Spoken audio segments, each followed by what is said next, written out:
রোজাদাররা ছাড়া কেউ রাইয়ান দরজা দিয়ে ঢুকতে পারবে না।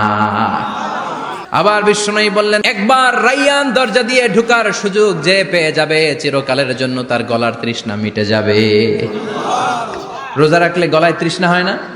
এই যে আল্লাহ খুশির জন্য এই তৃষ্ণাকে সহ্য করে আপনি রোজা রেখেছেন, এর ফলাফল হিসেবে রাইয়ান দরজা দিয়ে ঢুকা মাত্রই আপনার গলার তৃষ্ণা শেষ।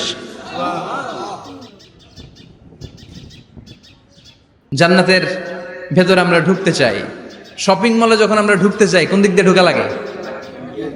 দরজা দিয়ে না, গেট দিয়ে। তো আমরাও জান্নাতের গেট দিয়েই তো ঢুকবো নাকি?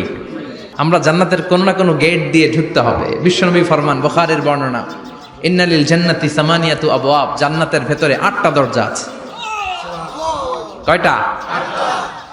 বিশ্বনবী একবার সাহাবাদেরকে নিয়ে ওয়াজ করছেন, বলছেন তোমাদের মধ্যে এমন একজন ব্যক্তি আছে, এই ব্যক্তি